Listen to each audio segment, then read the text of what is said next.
Eagle Mobiles-இல் Festival of Discount Sale. Smartphone வாங்கினால் LED TV free. Eagle Mobile, Chennai முழுவதும். பிரசித்தி பெற்ற சபரிமலையில் இன்று மகரஜோதி தரிசனம் நடைபெற உள்ளது.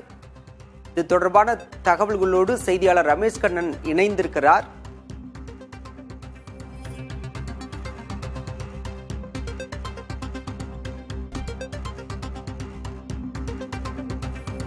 சபரிமலையில் இன்று மாலை 6 மணிக்கு மகரஜோதி தரிசனம் நடைபெற உள்ளது. சபரிமலையில் இன்று இதற்காக பல்வேறு பிரத்யேக ஏற்பாடுகள் செய்யப்பட்டிருக்கின்றன.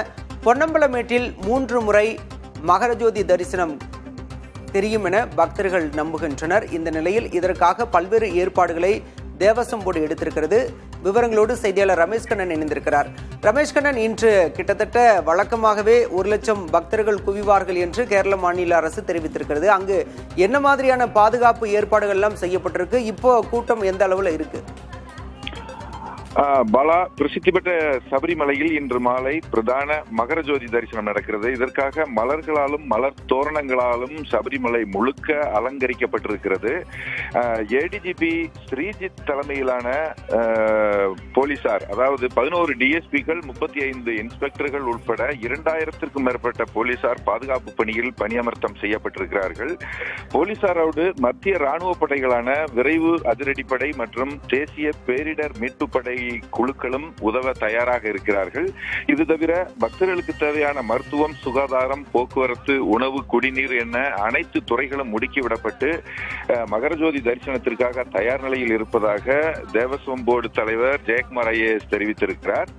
மகரஜோதி தரிசனத்தை முன்னிட்டு நேற்று முதலே பக்தர்களுக்கு கடும் கட்டுப்பாடுகள் விதிக்கப்பட்டிருந்தது.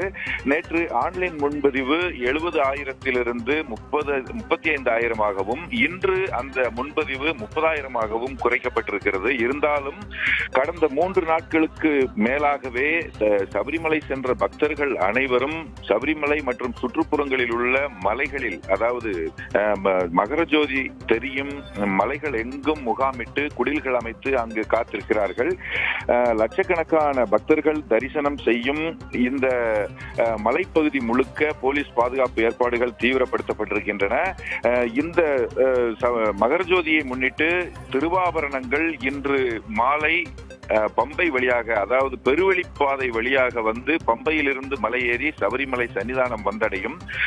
மாலை 6 மணிக்கு மேல் சபரிமலை சன்னிதானம் வந்தடையும் இந்த திருவாபரணங்கள் ஐயப்பனுக்கு அணிவிக்கப்பட்டு திருவாபரணங்களில் ஜொலிக்கும் ஐயப்பனுக்கு தீபாராதனை காட்டும் நேரத்தில், அந்த முக்கியமான நிகழ்வு நேரத்தில் வானில் நட்சத்திரமும் பொன்னம்பலமேட்டில் மகரஜோதி தரிசனமும் மகரஜோதியும் தெரியும் என்பது ஐதீகமாக இருக்கிறது. அந்த ஜோதியை தரிசிக்க மலை முகடுகள் அனைத்திலும் பக்தர்கள் வெள்ளம் அலைகடல் என திரண்டிருக்கிறார்கள். தற்போதும் பக்தர்கள் ஒருவர் பின் ஒருவராக வந்து கொண்டிருக்கிறார்கள். இருந்தாலும் கூட இந்த திருவாபரணங்கள் பம்பையிலிருந்து கிளம்பும் இன்று பம்பையிலிருந்து கிளம்புவதற்கு முன்னதாகவே இன்று காலை முதலே பம்பையிலிருந்து நிலக்கல் போன்ற பகுதிகளில் இருந்து பக்தர்கள் செல்ல தடை விதிக்கப்பட்டிருக்கிறது. இந்த மகரஜோதி தரிசனத்தை தரிசித்து திரும்பும் பக்தர்கள் பாதுகாப்பாக அவரவர் ஊர்களுக்கு செல்வதற்காக பம்பையிலிருந்து சிறப்பு பேருந்துகள் இயக்கப்பட உள்ளன. 1000க்கும் மேற்பட்ட கேரள அரசு போக்குவரத்து கழக பேருந்துகள் பக்தர்களை ஒவ்வொரு பகுதிக்கும் கொண்டு செல்வதற்கு தயார்படுத்தப்பட்டுள்ளன. பாலா, தங்களுடைய விரிவான தகவல்களுக்கு நன்றி Ramesh Kannan. Eagle Mobiles-இல் Festival of Discount Sale. Smartphone வாங்கினால் LED TV free. Eagle Mobile, Chennai முழுவதும்.